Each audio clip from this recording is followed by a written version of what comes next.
All right, everybody, a lot to unpack in your forecast, so let's dive straight in. Some strong storms already happening early this morning, and these storms, wow, they are packing a big punch in southeastern Missouri right now. Lots of just a huge mass of thunder and lightning happening towards Sikeston and into northern Tennessee, towards Tiptonville this morning. This is tracking up to the northeast and northwestern Kentucky.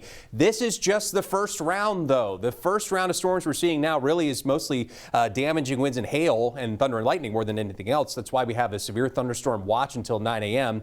It's later on today that the tornado potential really comes in with this area of low pressure that's farther towards the west. As this moves east, that's where we have more wind shear, more lift in the atmosphere for potentially tornadoes in our area. So here's the overall severe weather outlook for today. It's now up to a 4 out of 5 for much of the central Mississippi Valley and the Ohio Valley. We're talking about a really big outbreak potentially that'll be happening later today. Here's an updated look at the Torcon. That's the favorability for tornadic conditions that we use here at the Weather Channel. It's a 7 out of 10 for most places, including Cape Girardeau, Sikeston, Paducah. This is where we have the highest threat for potentially some supercells that could be developing later today.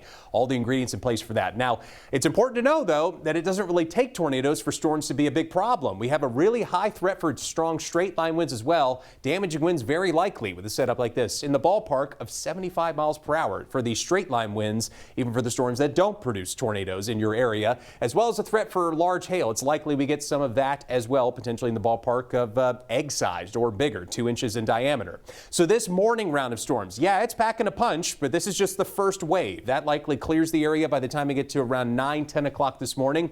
Then we get a brief break at around lunchtime. The sunshine comes back out and winds stay southerly, and we get up to the mid-80s for those high temperatures again for today.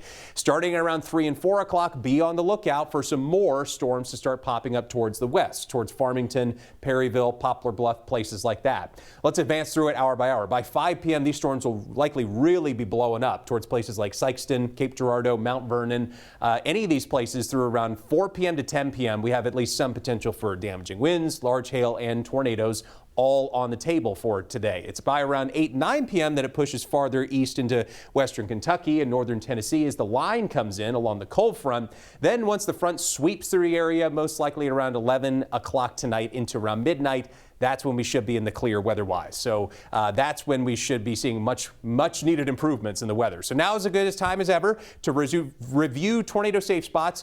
Do not go into a mobile home if you can help it today. Don't be driving out and about on the roads this afternoon, this evening, if you can help it as well. The place you want to be in is an interior room with a basement, ideally. If not, a storm shelter would be good as well. If you don't have a basement, go to a closet or a bathroom in the event of a tornado watch or warning. Again, a much better forecast for the weekend. No chance of rain to worry about before showers and storms do likely make a comeback Monday and Tuesday of next week.